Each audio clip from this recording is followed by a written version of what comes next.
waaw damay sant yàlla bu baax julli ci sang-sang yi sallallahu alayhi wa sallam bi nga xam ne permettre na ma delluwaat fii ci dëkk bu sell bi mooy dëkk Seydil Hadj Malick radiallahu taala anhu mooy Tiwaawoon pour waajal li nga xam ne moom mooy gàmmu bi nga xam ne at bu nekk dañ koy amal fii ci dëkk bi président de la République son excellence Macky Sall moo ñu le président de la République son excellence monsieur Macky Sall moo ñu jox ay tegtal ay instructions yu leer ku nekk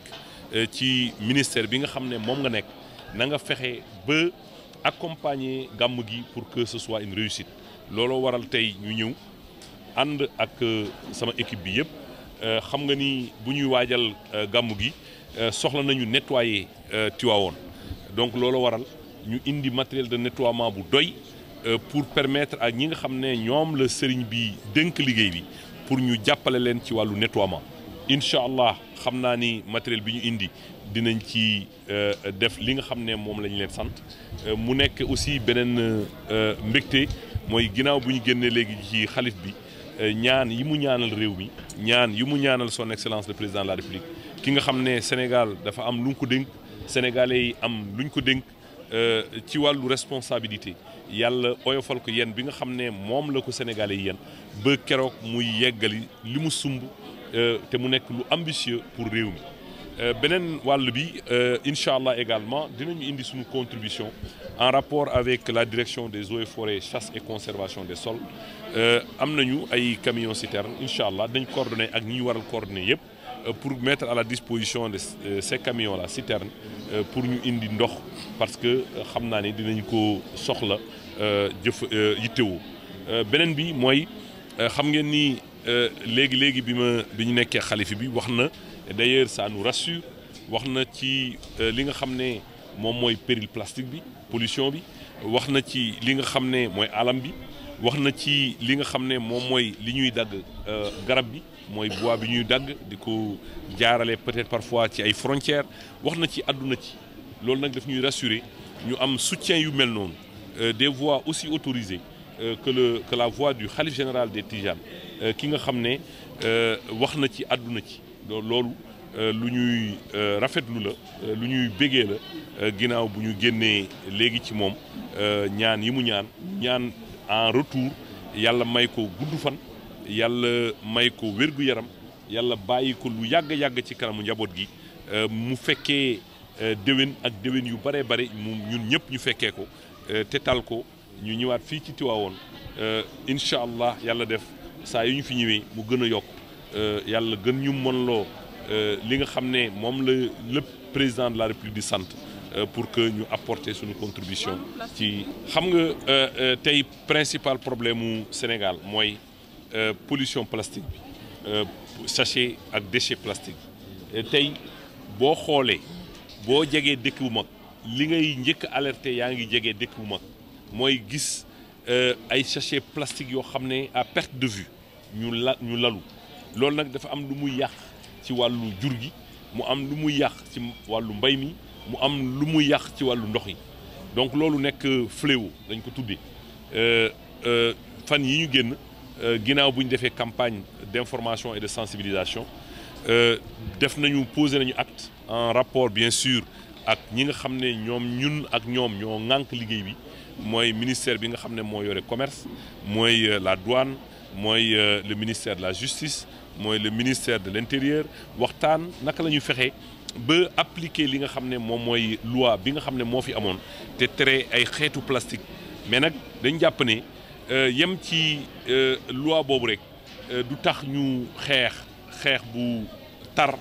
li nga xam ne moom mooy plastique bi parce que plastique bi lu muy interdire mooy sachet bi nga xam ne épaisseur bi dafa inférieur à 30 microns dafay wax ne dafay joxoñ xeetu plastique muy polyéthylène mu joxoñ benn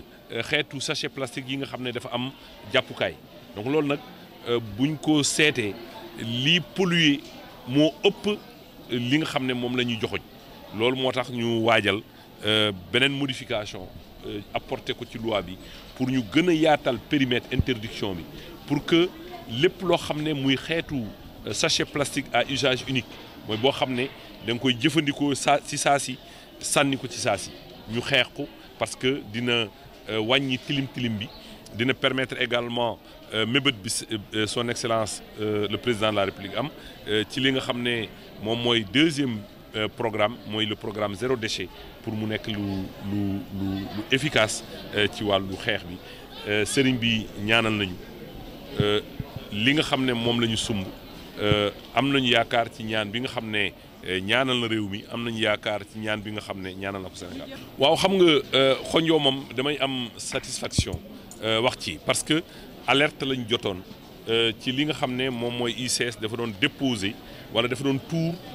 benn xeetu ndox boo xam ne dañu yaakaar ne xeetu ndox moomu dafa am ay tooke bi ñu demee waxtaan ak ICS nee ko ICS nee ñu ndox moomu amul benn tooke ñu ne ko nag il faut impérativement ngeen def jox ñu ay tegtal yu wone ni ndox moomu amul tooke nee nañ ma pare nañu analyse bi mais nag yemuñu foofu parce que quel que soit ndox mi li ci nekk comme population yi nekkuñu à l'aise par rapport ak la cohabitation ak émissaire bi ñun li ñu jëloon comme décision mooy délocaliser émissaire bi yóbbu ko foo xam ne amul presque ñu fa dëkk fu sori foo xam ne amul presque dëkkuwaay d'accord nañ ci ak ICS en rapport ak ñi nga xam ne ñoom ñooy autorités territoriales yi fa nekk évaluer nañu impasse yi mooy fi nga xam ne yoon bi fu muy jaar pour dabi fi nga xam ne foofu la ñu war a poser émissaire bu bees bi loolu nag bi ñu ko defee ba pare calculer nañu li nga xam ne ñoom la ñu war a dédommager yi nga xam ne yoon bi nga xam ne moom lay camion ICS yi di jaar pour yóbbu ko ci émissaire bu bees bi calculer nañu impasse yooyu ñaata la war a jar ñaata la ñu war a dédommager ñi nga xam ne ñoom ñoo moom tool yi mais nag dafa dajeeg période bi nga xam ne mooy période nawet ñëpp war a bay xam nga nag mënuñu ci période bi nga xam ne ñu toll nii ñëw dagg tali jaarale ko ci ay tool dindi li nga xam ne moom lañ fa jiwoon loolu am na leneen lu ko gën moo tax ñu war a taaxirlu ba ñi nga xam ne bi ñu paree si mbay mi nga xam ne def nañ ko ba génnee seeni li nga xam ne mooy deqi bu ñu dexee seeni ji bi nga xam ne moom lañ ji woon ba pare incha allah dans les mois à venir dinañu xàll yoon bi rejoindre émissaire bu bees bi xonjoo taxali ko ba abadan li nga xam ne moom mooy émissaire bi nga xam ne moom moo doon indi ndox te ñu tuumal ni ndox moom dafa am tooke. Je voudrais d'abord rendre grâce à Allah le Tout-Puissant qui nous a permis de revenir ici dans cette ville sainte de Seydi El Hadj Malick radiyallahu ta'ala anhu à l'occasion des préparatifs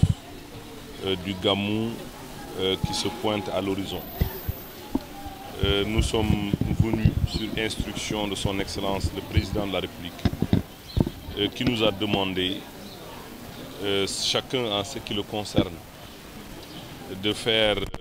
nécessaire pour que le Gamou se passe dans d'excellentes conditions. C'est la raison pour laquelle nous avons estimé nécessaire d'apporter une contribution significative pour permettre à ceux-là qui doivent nettoyer la ville sainte de pouvoir le faire dans d'excellentes conditions. Nous sommes venus avec du matériel de nettoiement. Nous avons également prévu de positionner des camions-citernes, bien sûr, dont disposent les eaux et forêts, chasse et conservation des sols, pour aider à l'approvisionnement d'eau, comme on le fait d'ailleurs très souvent dans de pareilles circonstances. Je voudrais dire que nous sommes très satisfaits à la sortie de cette rencontre que nous avons eue tout à l'heure avec le khalife général des Tijanes, qui a formulé des prières pour le pays, qui a formulé des prières pour son Excellence le Président de la République, afin que la mission qui lui a été confiée par le Sénégal et par les Sénégalais, qu'il puisse réaliser et qu'il puisse réussir cette mission noble et exaltante dont il a l'ambition et la volonté de conduire le Sénégal vers l'émergence qu'il a toujours rêvé pour notre pays. Je pense que, comme je l'ai dit tantôt, Tivaouane, la ville sainte, va accueillir des millions de fidèles. C'est vrai, dans toutes les cités religieuses du pays, on observera des événements tels que le Gamou, le Mawlid du Nabi sallallahu alayhi wa sallam, mais la particularité de Tivaouane, c'est le fait que ici, c'est le point de ralliement le plus grand du pays. C'est le point de ralliement le plus important du pays. Nous allons faire autant, bien sûr, dans les autres cités religieuses pour apporter la contribution et l'aide du ministère de l'Environnement et du Développement durable. Nous sommes également satisfaits de la déclaration du Khalife général des Tijanes, que Dieu lui accorde longue vie et lui donne une très bonne santé. Nous avons été très satisfaits quand nous l'avons entendu se prononcer sur les questions liées au reboisement. Nous avons été très satisfaits quand nous l'avons entendu se prononcer sur les questions liées au péril plastique. Nous sommes très satisfaits quand nous lui avons entendu se prononcer sur, de manière générale, les coupes de bois abusives et le trafic de bois dans notre pays. Ça nous rassure. Nous avons un soutien de taille pour réussir, bien entendu, ce programme ambitieux de son Excellence le Président de la République ou cette initiative, le PSE vert. Bon, je ne peux pas faire une évaluation du coût, mais je peux dire que pour chaque unité, sur chaque unité, nous avons apporté 150, c'est-à-dire des pelles, des balais cantonniers, des brouettes, des poubelles, etc., etc. Pour chaque type, nous en avons apporté 150 et je pense que nous voulions faire beaucoup plus, mais je pense que ce geste, le Khalife l'a apprécié à sa juste. Vous avez parfaitement raison. Vous savez, aujourd'hui, le principal problème pour nous en ce qui concerne les déchets, notamment les déchets plastiques, les plastiques à usage unique. Vous le savez tous que c'est une pollution visuelle insupportable. Quand vous approchez des grandes villes, la chose qui attire votre attention, c'est cette étendue de sachets plastiques qui traînent partout, qui ont un impact négatif et un impact certain sur l'agriculture, qui ont un impact certain sur l'élevage et qui ont un impact certain sur l'environnement de manière globale. Nous avons apporté des sachets en carton pour permettre à ceux-là qui avaient l'habitude d'utiliser des sachets plastiques à usage unique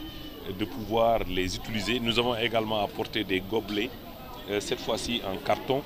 lesquels gobelets aujourd'hui en plastique constituent les polluants les plus visibles après les événements tels que le Gamou et le Magal. Donc c'est pourquoi nous avons pensé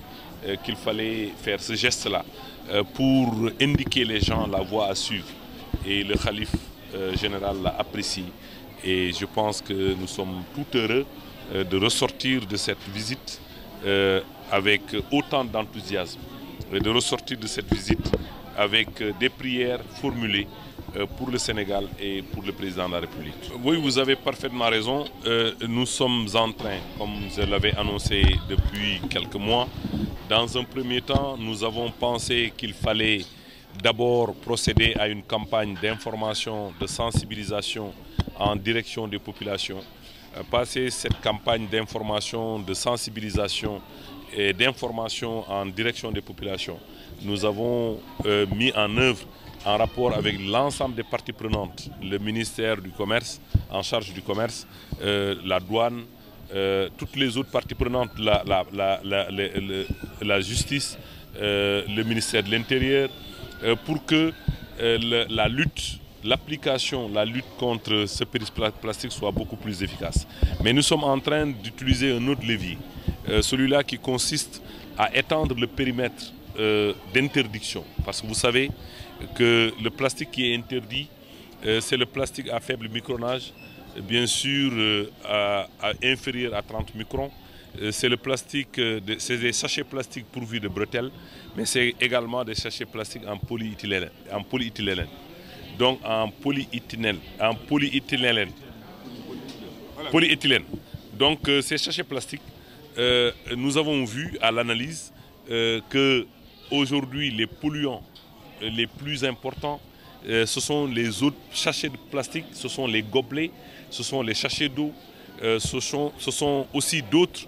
types de sachets plastiques dont le micronage est supérieur à 30. Donc nous avons prévu de revoir la loi. Nous sommes en train de travailler là-dessus et Inch'Allah, cette loi-là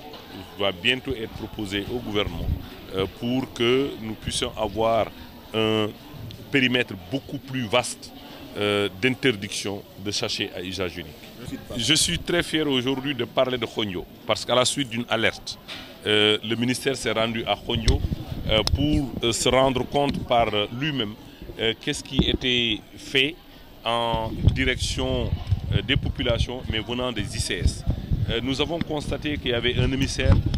qui déversait des rejets sur la mer. Et nous avions demandé à l'époque à ce que les analyses soient faites pour que nous puissions être rassurés après les déclarations des ICS, pour que nous puissions être rassurés quant à la teneur des rejets en termes de dangerosité des produits contenus dans ces rejets. Les analyses ont été terminées et nous ne sommes pas arrêtés là. Nous avions décidé à l'époque, en attendant que les analyses se fassent, de délocaliser l'émissaire. Aujourd'hui, la délocalisation de cet émissaire-là est une question de jour. Le lieu a été choisi, très loin des populations. Nous avons également retenu un rapport avec les autorités territoriales de la zone, de voir avec les ICS, de regarder quelle est la voie qui va mener vers l'endroit qui a été choisi. Mais vous savez qu'il y a quand même, l'endroit doit traverser des champs, donc il faut payer les impenses. Les impenses ont été évaluées, le paiement va être fait incessamment, mais il faut attendre quand même la fin des récoltes. On ne peut pas venir enlever ce que les populations, notamment les villageois, avaient déjà semé et pour faire passer la route. Nous attendons la fin de l'hivernage, après avoir calculé les impenses et avoir dédommagé ceux-là qui sont impactés pour pouvoir délocaliser de manière irréversible, de manière définitive, l'émissaire de Khogno. Aujourd'hui, je dois dire aux populations de Khogno qu'ils doivent être rassurées que le déplacement ou la délocalisation de l'émissaire n'est qu'une question de jour et on attend évidemment à la fin des récoltes